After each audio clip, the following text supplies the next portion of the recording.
শুভেচ্ছা। দুপুরের বাংলাদেশের সবাইকে আমন্ত্রণ জানাচ্ছি। শুরুতেই শিরোনামগুলো জানাবো।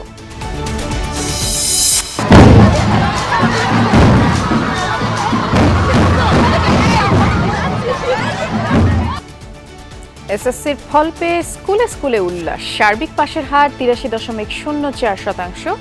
মেধা বিকাশের লক্ষ্যেই কারিকুলামে পরিবর্তন বললেন প্রধানমন্ত্রী। শুধুমাত্র মুখস্থ বিদ্যা দিয়ে শিখবে না, একটা শিশুর ভিতরে যে মেধা থাকে, যে মনন থাকে, সেটাকে বিকশিত হওয়ার সুযোগ দেওয়া। বিএনপির গুরুত্বপূর্ণ অনেক নেতা এখনো কারাগারে, জানালেন মির্জা ফখরুল। একতরফা শুনানি, অনেককে সাজা দেওয়ার অভিযোগ। সোনালী ব্যাংকের সঙ্গে একীভূত হতে বিডিবিএল এর চুক্তি, অডিট ফার্ম নিয়ে নিয়োগ দিয়ে পরবর্তী কার্যক্রম শুরু করবে বাংলাদেশ ব্যাংক। মহাখালী টার্মিনাল থেকে বাসের গেটলক সিস্টেম চালুর উদ্যোগ জিএমপির। ময়মনসিংহ জেলার যানগুলো থামবে কেবল 5টি পয়েন্টে।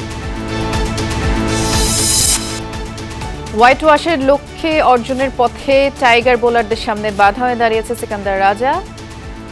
20 বলে দরকার 26 রান।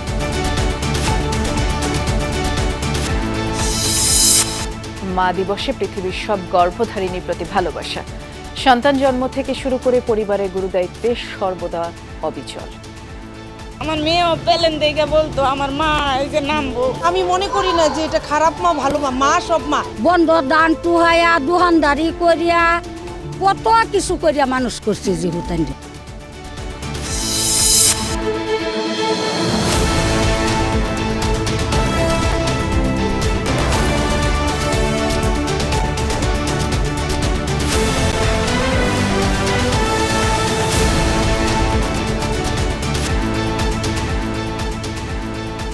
শিরোনামগুলো শুনছিলেন। এছাড়া দেশ বিদেশে আরো খবর নিয়ে দুপুরে বাংলাদেশে নুসরাত বৃষ্টি আপনাদের সাথে আছি। এসএসসি ও সমমানের পরীক্ষায় এবারে গড় পাশ হার 83.04%। এবছর মোট জিপিএ 5 পেয়েছেন 1,82,972 জন শিক্ষার্থী। আনুষ্ঠানিক সংবাদ সম্মেলনের মাধ্যমে এসএসসি ও সমমানের পরীক্ষার ফলের বিস্তারিত তথ্য তুলে ধরেছেন শিক্ষামন্ত্রী মহিবুল হাসান। জানিয়েছেন এবছর যশোর বোর্ডের সর্বোচ্চ পাশের হার 92.32%। এছাড়া ঢাকায় 89.32, রাজশাহীতে 89.25, বরিশালে 89.13, ময়মনসিংহে 84.97, চট্টগ্রামে 82.80, কুমিল্লায় 79.20, দিনাজপুর 78.40 আর সিলেটে 73.35% শিক্ষার্থী পাশ করেছে। এবছর মাদ্রাসা বোর্ডে 79.66% এবং কারিগরি বোর্ডে 78.92% শিক্ষার্থী পাশ করেছে। সেটি ছিল 83.04%। বিগত 2023 সালে সেটি ছিল 80.39%। পাশের হার বৃদ্ধি পেয়েছে 2.65%। এবছর সকল শিক্ষা বোর্ডে উত্তীর্ণ মোট ছাত্রের চেয়ে 59,047 জন বেশি ছাত্রী উত্তীর্ণ হয়েছে। এসএসসি ও সমমানের পরীক্ষায় যারা ভালো ফল করেছে তাদের অভিনন্দন জানিয়েছেন প্রধানমন্ত্রী শেখ হাসিনা। যারা কৃতকার্য হয়নি তাদের মন খারাপ না করে আস্থা নিয়ে পুনরায় চেষ্টা করার কথা বলেছেন তিনি। সকালে শিক্ষামন্ত্রী মহিবুল হাসান চৌধুরী আনুষ্ঠানিকভাবে এসএসসি ও সমমানের পরীক্ষার ফলাফল ও পরিসংখ্যান প্রধানমন্ত্রীর হাতে তুলে দেন। এ সময় প্রধানমন্ত্রী বলেছেন, এবারের ফলাফলেও গুরুত্বপূর্ণ ভূমিকা রেখেছে মেয়েরা। সন্তানদের ফলাফল মনমতো না হলে তাদের উপরে কোনো ধরনের চাপ প্রয়োগ না করতে অভিভাবকদের প্রতি আহ্বান জানিয়ে শেখ হাসিনা বলেছেন, মেধা বিকাশের লক্ষ্যেই নতুন কারিকুলামে পরিবর্তন আনা হয়েছে। এবার 11টি শিক্ষা বোর্ডের অধীনে এসএসসি ও সমমান পরীক্ষায় অংশ নেন 20,24,192 শিক্ষার্থী। 2024 এর ফলাফল ঘোষণা করছি। লক্ষ্যটা হচ্ছে যে শুধুমাত্র মুখস্থ বিদ্যা দিয়ে শিখবে না, একটা শিশুর ভিতরে যে মেধা থাকে, যে মনন থাকে, সেটাকে বিকশিত হওয়ার সুযোগ দেওয়া এবং তার ওই মেধা দিয়েই সে যাতে এগিয়ে যায় সেদিকে লক্ষ্য রেখেই আমাদের শিক্ষার কারিকুলাম এবং শিক্ষা দেওয়ার পদ্ধতির মধ্যে পরিবর্তন আনা হচ্ছে। এসএসসি ও সমমানের ফল প্রকাশ নিয়ে এখনো শিক্ষামন্ত্রী মহিবুল হাসান চৌধুরীর ব্রিফিং চলছে। আমরা সরাসরি তার ব্রিফিংয়ে যাচ্ছি। আমরা ইতিমধ্যেই প্রাথমিক এবং গণশিক্ষা মন্ত্রণালয়ে সেটা অনুরোধপত্র পাঠাচ্ছি যে তাদের যে ধাপ পঞ্চম শ্রেণী পর্যন্ত যে ধাপটা আছে সেই ধাপটা যাতে করে তারাও উত্তরণ করিয়ে ষষ্ঠ, সপ্তম এবং অষ্টম শ্রেণীর পাঠদানও তারা যাতে করে দেওয়ার অবস্থানে আসেন সেই লক্ষ্যে পরিকল্পনা প্রণয়ন করার জন্য। কারণ পরবর্তী যেটা PDP 5 প্রকল্প আসছে সেখানে যাতে সেটা সংযুক্ত হয়। পাশাপাশি শিক্ষা মন্ত্রণালয়ের অধীন যে সমস্ত সংযুক্ত এবং যে সমস্ত সরকারি প্রতিষ্ঠানগুলো আছে সেখানে তো ইতিমধ্যেই বিনা বেতনে বা খুবই স্বল্প খরচে সেখানে সুযোগ আছে। তবে আমরা শিক্ষা মন্ত্রণালয়ের অধীনে যে সমস্ত এমপিওভুক্ত প্রতিষ্ঠানগুলো আছে সেগুলো বিশেষভাবে দেখতে চাই যে সেখানে এমপিও দেওয়া হচ্ছে, আবার পাশাপাশি এমপিওর পাশাপাশি শিক্ষার্থীদের কাছেও কি অনেক অতিমাত্রায় ফিস বেতন নেওয়া হচ্ছে কিনা, এবং যেটা দেখা যাচ্ছে শিক্ষার্থীর জন্য একটা প্রতিবন্ধকতা হিসেবে কাজ করছে। নিম্ন মাধ্যমিক স্তরের যেই আমাদের এমপিও শিক্ষা প্রতিষ্ঠানগুলো আছে, শুধু নিম্ন মাধ্যমিক না, সংযুক্ত মাধ্যমিক পর্যায়েও নিম্ন মাধ্যমিক স্তরে সরকার যদি সেখানে এমপিও দিয়ে থাকে সেক্ষেত্রে শিক্ষার্থীর কাছ থেকে আবার নতুন করে ফিস যাতে করে না নেওয়া হয় সেটা সুনির্দিষ্টভাবে যদি আমরা বাস্তবায়ন করতে পারি, সেটা করতে পারলে আমরা শিক্ষার্থীর জন্য সেটাকে অবৈতনিকভাবে পরিচালনা করার সুযোগটা থাকবে। আর প্রাথমিক শিক্ষা প্রক্রিয়া যদি অন্ততপক্ষে 65,000 প্রতিষ্ঠানের মধ্যে অন্ততপক্ষে 20,000 প্রতিষ্ঠানে যদি সেটা সম্প্রসারণ করতে পারে, বিশাল সংখ্যক একটা শিক্ষার্থী সেখানে সেগুলোতে অংশগ্রহণ করতে পারে এবং সেগুলো সরকারের সরাসরি অর্থায়নে পরিচালিত হয়, তাই এটা একটা বড় সুযোগ। আর বেসরকারি শিক্ষা প্রতিষ্ঠান যেখানে আছে সেখানে এমপিও দেওয়া হচ্ছে, সেগুলো কিন্তু সরকার সরাসরি পরিচালনা করছে না, সরকার সহযোগিতা করছে। সেখানে স্কুল ম্যানেজমেন্ট কমিটি ভিন্ন বা স্কুল ভিত্তিক সেগুলো হয়, তাদের সাথে আলোচনা করে আমরা নিম্ন মাধ্যমিক স্তর নিয়ে সুনির্দিষ্টভাবে আমরা নীতি প্রণয়ন করব। যদি এমপিও সরকার থেকে তারা পেয়ে থাকেন সেক্ষেত্রে আবারও শিক্ষার্থীর কাছ থেকে অতিমাত্রায় বেতন নেয়ার সেখানে যুক্তিগুলো কি সেটা আমরা অবশ্যই দেখব। কিছু কিছু প্রতিষ্ঠানে সেটা যথেষ্ট নয় বলে সেখানে নেওয়া হচ্ছে, সেটা কিভাবে কমানো যায়, আর যেখানে যুক্তিযুক্ত নয় সেখানে কিভাবে সেটাকে অবৈতনিক করা যায়। যে একই প্রতিষ্ঠান দুই জায়গা থেকে তো আয় করতে পারে না, সরকার যেখানে এমপিও দিবে আবার শিক্ষার্থীর কাছ থেকেও অনেক অর্থ সেখানে আদায় করা হবে, সেটা তো আসলে যথাযথ নয়। আমরা সচিবালয়ে ছিলাম, এসএসসির ফলাফল নিয়ে ব্রিফ করছিলেন শিক্ষামন্ত্রী মহিবুল হাসান। এদিকে এই ফলাফল হাতে পেয়ে বিদ্যালয়গুলোতে উচ্ছ্বাসে মেতেছে শিক্ষার্থীরা। ব্যান্ড পার্টির তালে নেচে গিয়ে আনন্দ প্রকাশ করছেন তারা। কাঙ্ক্ষিত ফলের জন্য কৃতজ্ঞতা প্রকাশ করেন বাবা মা ও শিক্ষকদের প্রতি। স্কুলগুলোতে দেখা যায় আজকের দিনেও নির্ধারিত ইউনিফর্ম পরে বিদ্যালয়ে এসেছে শিক্ষার্থীরা। বন্ধু সহপাঠীদের সাথে কুশল বিনিময় আর প্রাপ্ত ফলের আনন্দ ভাগাভাগি করে নিচ্ছেন তারা। আর যাদের ফল আশানুরূপ হয়নি তারা একে অন্যের প্রতি সহমর্মিতা জানাচ্ছে। আল্লাহর রহমতে আমি GPA 5 পেয়েছি, আমার স্বপ্ন পূরণ করতে পেরেছি এবং আই থিঙ্ক এটা আমার মার জন্য বেস্ট গিফট। আমার ইচ্ছা হচ্ছে কি এন্টারপ্রেনার হওয়া। এখন হচ্ছে বাংলাদেশে উদ্যোক্তা হওয়ার জন্য নতুন নতুন চান্স আছে। কি বলবো, এটা বলার প্রকাশ নাই। মানে একটা মা অনেক কষ্ট সকল একটা বাচ্চাকে নিয়ে ডক্টর হব, ইঞ্জিনিয়ার হব, সেরকম বড় ইচ্ছা ওর নেই। ওর হচ্ছে যে সাবজেক্টেও টিকবে সেটা নিয়েই ভালো করতে চাচ্ছে। শিক্ষার্থীদের এই উচ্ছ্বাসের খবর জানবো আমরা। সহকর্মীরা অপেক্ষা করছেন তাদের মাধ্যমে। ঢাকার বাইরে যাচ্ছি, প্রথমে যাব খুলনায়। সহকর্মী প্রবীর বিশ্বাস আছেন সেখানে। প্রবীর, আপনার বোর্ডের যেই ফলাফল সেটি কেমন হলো তা তো দর্শকদের জানাচ্ছিলামই। শিক্ষার্থীদের অনুভূতির কথা একটু জানতে চাই। এর পাশাপাশি যারা অভিভাবক আছেন যদি তাদের সাথে একটু কথা বলা সম্ভব হয় সেটিও দেখতে চাই। শিক্ষার্থীরা তাদের অনুভব অনবদ্য, কারণ যারা পাশ করেছে, যারা ভালো রেজাল্ট করেছে তারাই মাত্র স্কুলে এসছে। যারা ভালো রেজাল্ট করেনি বা অকৃতকার্য হয়েছে তারা আসলে এই দিনে শিক্ষা প্রতিষ্ঠানগুলোতে আসেনি। এইখানে যে সমস্ত শিক্ষার্থীরা রয়েছে এরা সবাই খুলনার সরকারি কর্নেশন মাধ্যমিক বালিকা বিদ্যালয়ের শিক্ষার্থী, ভালো রেজাল্ট করেছে। আমরা একটু এদের সঙ্গে কথা বলবো, কেমন অনুভূতি, কেমন রেজাল্ট হলো? ভালো, অনেক ভালো হয়েছে রেজাল্ট, আলহামদুলিল্লাহ হয়েছে রেজাল্ট। আর অনুভূতিটা অনেক ভালো লাগছে, অনেক খুশি লাগছে। আশানুরূপ রেজাল্ট পেয়েছি তো এই জন্য। আমরা সামনে জিজ্ঞেস করবো যে কতটা পড়ালেখা করতে হয় এমন ভালো রেজাল্ট করতে হলে? আসলে এটা মানে করতে হয়েছে এখন পড়াশোনা আসলে করেছি, যেটা বুঝে বুঝে পড়াটা আসলে মেইন। আর মুখস্থ থেকে বুঝে পড়াটা আসলে বুঝে পড়েছি, জেনেছি। আর এইভাবেই প্রশ্ন সোজা হয়েছিল, মানে স্ট্যান্ডার্ড কমন বেঁচেছে এভাবে।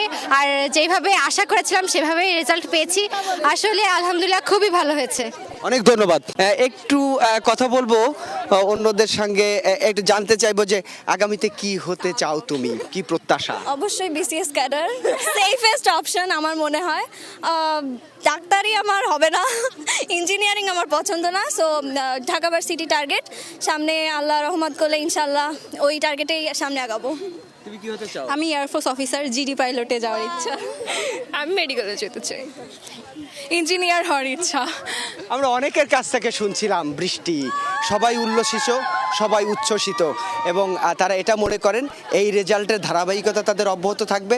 আগামীতে আরও একটি পরীক্ষা রয়েছে, তারপর ভর্তি পরীক্ষা রয়েছে, সব মিলে জীবনে ভালো রেজাল্ট করে তারা দেশ গড়ার জন্য নিজেদেরকে নিয়োজিত রাখবে বলে তারা মনে করছে। আমরা শুনছিলাম সেটি। অনেক ধন্যবাদ জানাচ্ছি আপনাকে। এবারে চট্টগ্রামে যাই। সহকর্মী মামুনুর রশিদ অফি অনেকক্ষণ যাবত অপেক্ষা করছেন। আপনি নিশ্চয়ই শুনছিলেন অফি যেমনটি আমাদেরকে প্রবীর জানাচ্ছিল, খুলনায় যে স্কুলে তিনি অবস্থান করছেন সেখানকার শিক্ষার্থীরা বেশ উচ্ছ্বসিত, তাদের ফলাফল নিয়ে তারা বেশ খুশি। আপনি যেখানে আছেন কি অবস্থা জানাবেন?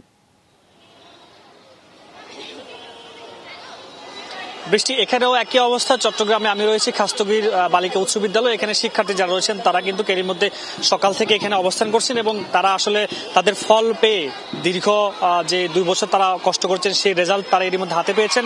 অনেক বেশি উচ্ছ্বসিত, অনেক বেশি তারা আনন্দিত। একজন শিক্ষার্থীর সাথে কথা বলবো, একটু জানান যে রেজাল্ট হাতে পেয়েছেন, কেমন লাগছে? আলহামদুলিল্লাহ অনেক ভালো লাগছে।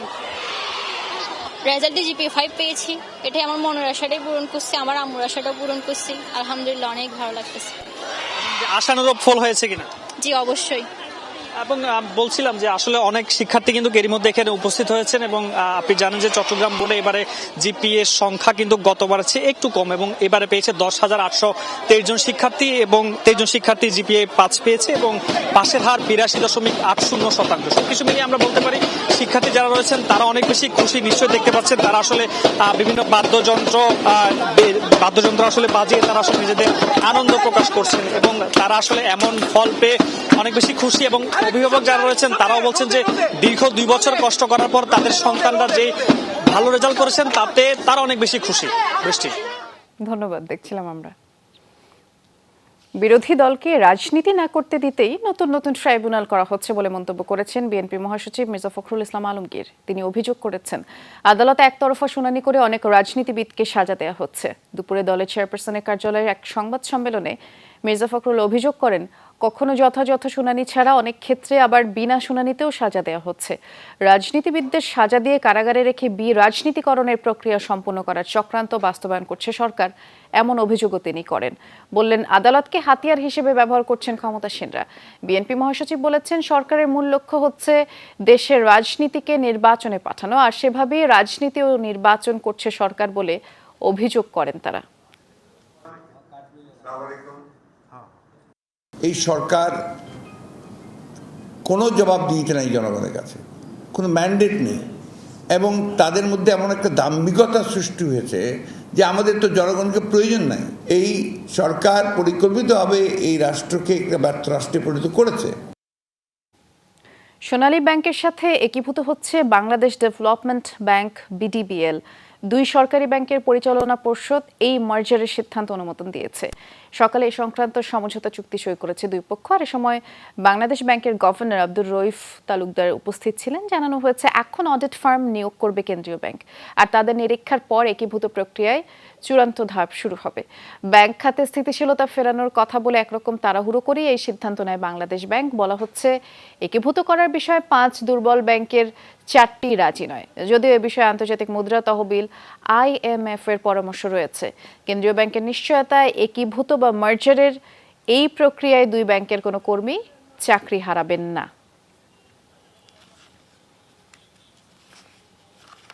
বাংলাদেশ ব্যাংক যেটি করবে সেটি হচ্ছে একটি অডিট ফার্ম নিয়োগ দেবে এবং অডিট ফার্ম দুটি ব্যাংকেরই কিন্তু অ্যাসেট লায়াবিলিটিস আলাদাভাবে ভ্যালুয়েশন করবে and it may take another 3 to 6 months time এবং তারপরে আরো কিছু ফর্মালিটিস আছে সেটি কমপ্লিট হওয়ার পরে দুটি ব্যাংকের কমপ্লিট মার্জার হবে।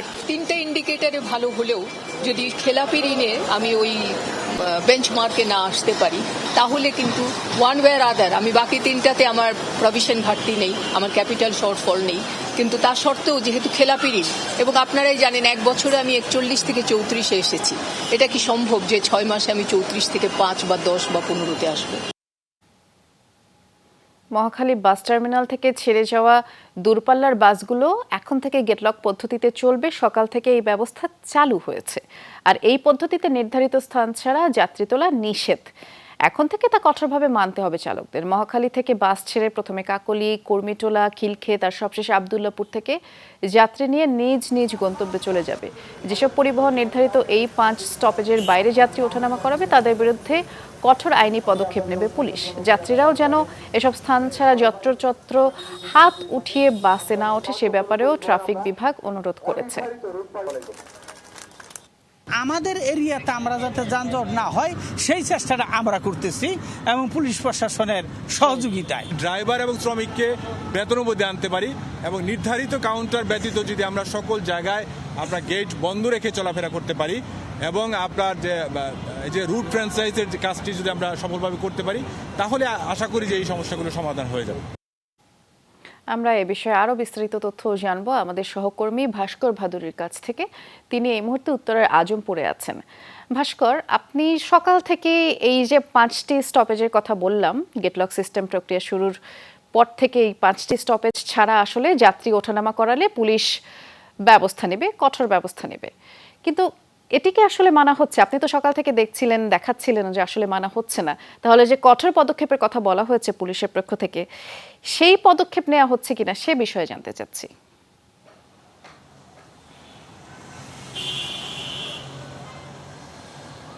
বৃষ্টি কঠোর পদক্ষেপের লেশ মাত্র কিন্তু আমি যে উত্তর আজমপুর পয়েন্টে আছি আপনি দেখতেই পাচ্ছেন আমার ক্যামেরার সামনে এইমাত্র একটি যাত্রী তুল্য উত্তর আজমপুর পয়েন্ট থেকে এখানে কোনো কাউন্টারও নেই।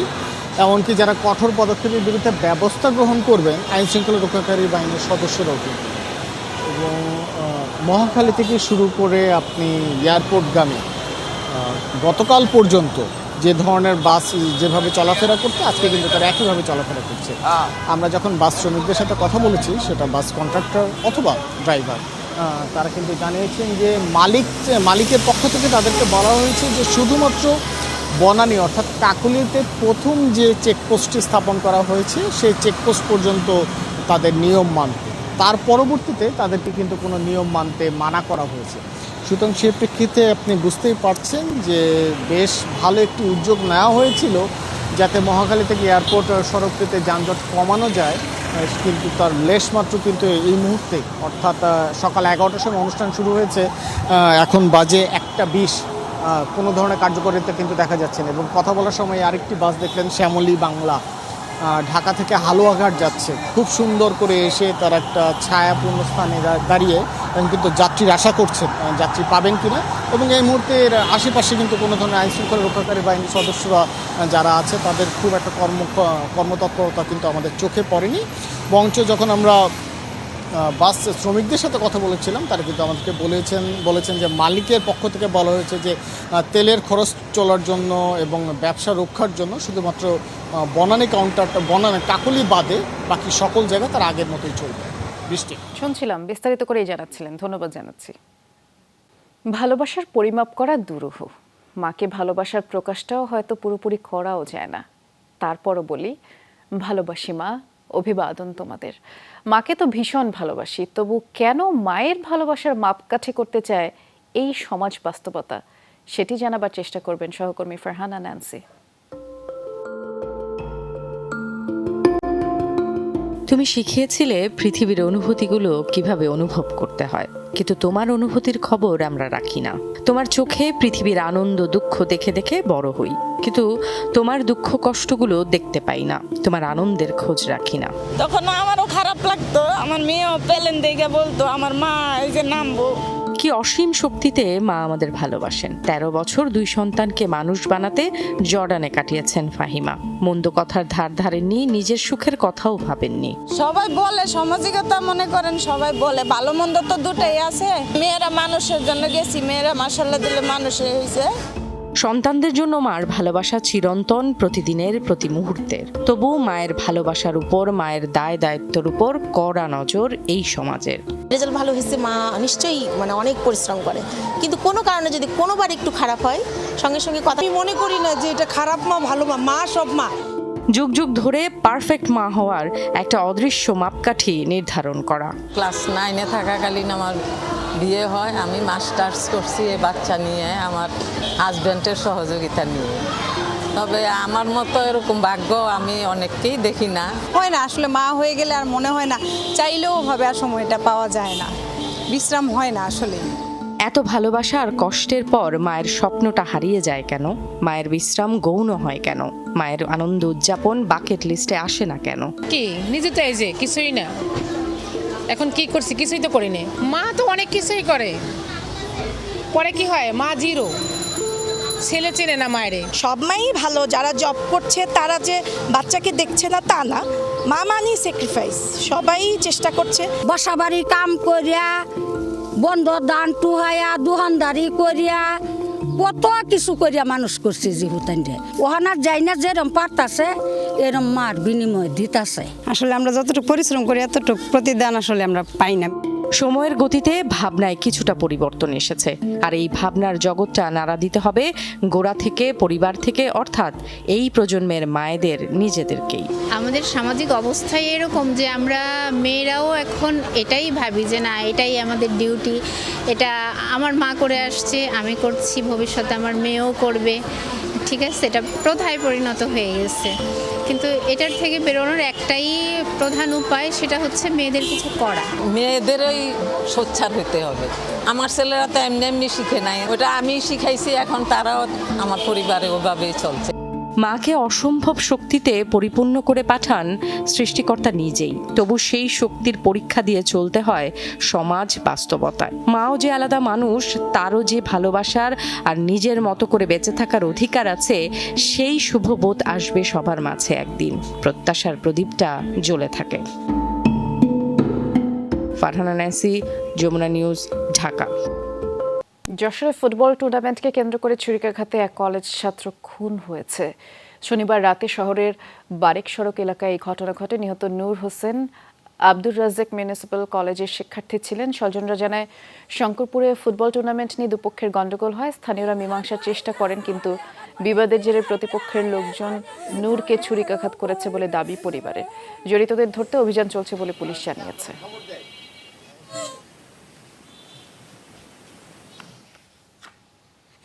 কক্সবাজারের উখিয়ায় রোহিঙ্গা ক্যাম্প পরিদর্শন করছে পররাষ্ট্র মন্ত্রণালয় সম্পর্কিত সংসদীয় স্থায়ী কমিটি।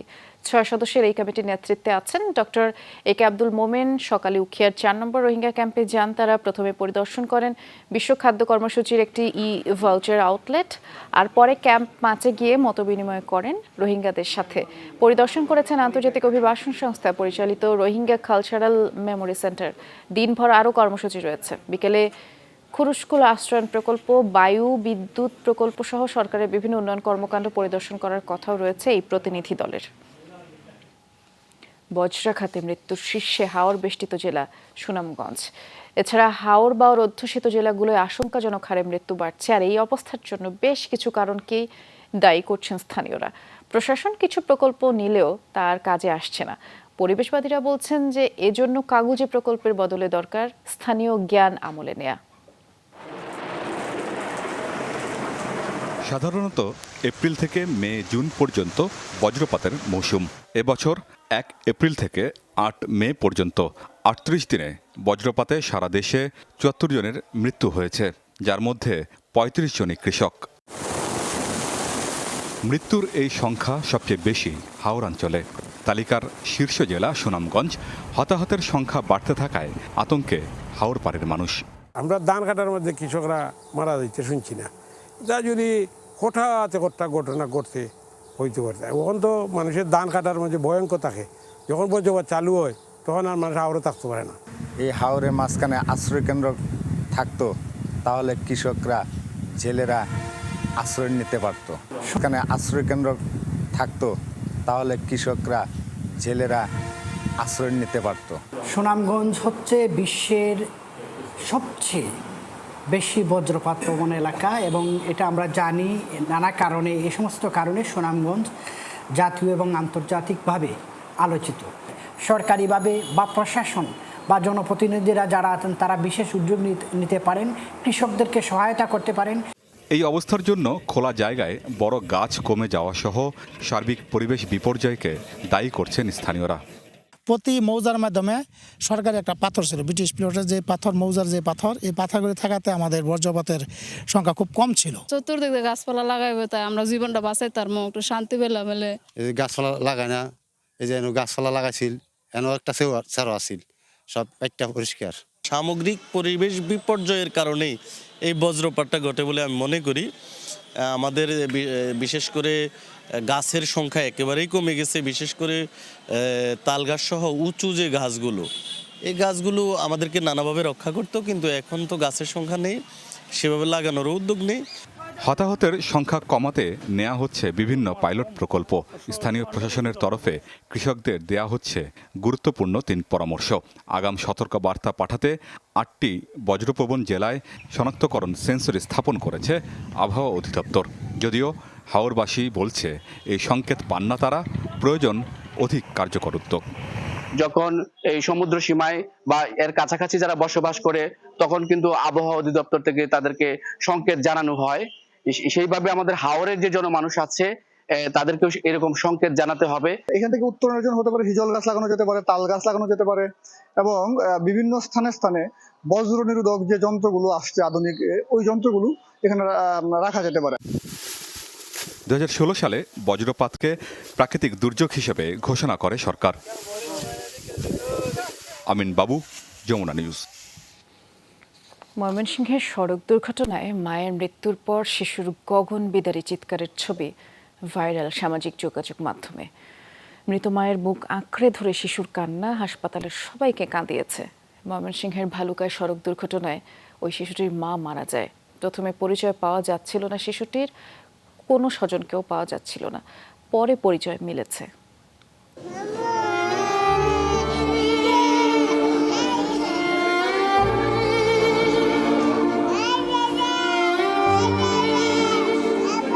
এই চিৎকার মায়ের জন্য। হয়তো এভাবে বারবার হাতের ইশারায় অবুঝ শিশুটি দেখাচ্ছে ওই তো আমার মা, কিন্তু মা তো নেই, সড়ক দুর্ঘটনায় মারা গেছে। ওইখানে কি খাইবা কিছু খাইবা কিছু অ্যাক্সিডেন্টে সাল টাল ডেকেছিল, এরপর ওই যে বাচ্চার মারি, কিন্তু বাচ্চা ঠিকই চিনছে। মার শান্ত না পায়, মা না খাওয়ালো, মার বুকে থাকলে এটা একটা শান্তি। গত 9 মে ভালুকায় সড়ক দুর্ঘটনায় আহত হয় মা মেয়ে। ভর্তি করা হয় ময়মনসিংহ মেডিকেল কলেজ হাসপাতালে। ডাক্তার মাকে মৃত ঘোষণা করেন। যেহেতু মা মারা গেছে, অন্তর আসলে তার কেউ নাই, যে কেউ থাকুক, যত আত্মীয় স্বজন যাই থাকুক, কিন্তু মার বিকল্প কেউ হইতে পারে না। 2-3 দিন যাবত আমি বাচ্চাটা দেখতাছি, আমাদের ওয়ার্ডের লোকজন যারা আছে ওনারাও দেখতাছে, ওই যার মনে আছে তার কোলে যা, কিন্তু আমরা কান্না থামে না আর কি, আমরা যথেষ্ট চেষ্টা করতেছি। এরপর থেকেই শিশুটির চিৎকার। ওয়ার্ডে থাকা অন্য রোগীর স্বজনরা কোলে তুলে শান্ত করার চেষ্টা করেন। গত রাতে মেলে স্বজনদের সন্ধান। কামিরদিয়া নামক স্থানে যে অজ্ঞাতনামা গাড়ির চাপায় যে মহিলা গুরুতর আহত হয়, ইতিমধ্যেই তার ঠিকানা শনাক্ত করা সম্ভব হয়েছে। তার বাড়ি সুনামগঞ্জ জেলা দোয়ারা থানা এবং তার ভাই ইতিমধ্যেই সিলেট থেকে রওনা দিয়েছে। মৃত মায়ের বুক জাপটে ধরে রাখা শিশুটির এই ছবি বলে দিচ্ছে পৃথিবীর সবচেয়ে নিরাপদ আশ্রয়স্থল হচ্ছে মায়ের বুক। পৃথিবীর সব মায়েরা ভালো থাকুক। হুসাইন শাহিদ, যমুনা নিউজ, ময়মনসিংহ। উৎক্ষেপণের 6 বছর পূর্ণ করল বঙ্গবন্ধু 1 স্যাটেলাইট। তবে 5 বছর ধরে বাণিজ্যিক কার্যক্রম চালাচ্ছে বাংলাদেশ স্যাটেলাইট কোম্পানি। বৈশ্বিক প্রেক্ষাপটে শুরুর বছর বাণিজ্য পরিকল্পনা মাফিক হয়নি, তবে বর্তমানে নানামুখী সেবা উন্মুক্ত হয় বঙ্গবন্ধু 1 স্যাটেলাইট থেকে আয় বৃদ্ধির কথা জানিয়েছে প্রতিষ্ঠানটি। বঙ্গবন্ধু স্যাটেলাইট 1 বাংলাদেশের প্রথম যোগাযোগ ও সম্প্রচার উপগ্রহ। 2018 সালের 12 মে যুক্তরাষ্ট্রের কেনেডি স্পেস সেন্টার থেকে উৎক্ষেপণ করা হয়। এরই মধ্যে বাণিজ্যিক কার্যক্রমের 5 বছর শেষ করেছে এর মালিকানা প্রতিষ্ঠান বাংলাদেশ স্যাটেলাইট কোম্পানি। শুরুর দিকে বাণিজ্যিকভাবে সফলতা না এলেও বর্তমানে বহুমুখী সেবার দুয়ার উন্মুক্ত হওয়ায় বেড়েছে কোম্পানির আয়। বর্তমানে বঙ্গবন্ধু স্যাটেলাইট থেকে বছরে আয় হচ্ছে 150 কোটি টাকার বেশি। স্যাটেলাইটের 15 বছরের জীবনে আমাদের 7-8 বছরে কিংবা 8-9 বছরে আমাদের টাকাটা উঠে আসবে, কিন্তু এটা হলো না। ওই যে সাপ্লাই বেড়ে গেল, দাম কমে গেল, যার জন্য আমরা বিদেশি বিক্রি করতে পারছিলাম না, আদৌ পাচ্ছিলাম না। তো এইটা তবে অতি সুখের বিষয় যে অতি সম্প্রতি আমরা আমাদের সি ব্যান্ড বাইরে বিভিন্ন টেলিভিশন চ্যানেলগুলোকে দেওয়া শুরু করতে পেরেছি এবং তারা এখন আসতেছে। বাংলাদেশ টেলিভিশন সহ 38টি টিভি চ্যানেল এই স্যাটেলাইটের সেবা নিচ্ছে। বাংলাদেশ বেতার ও ডিটিএইচ অপারেটরও এই স্যাটেলাইট ব্যবহার করছে। সেবা নিচ্ছে ভারতীয় চ্যানেল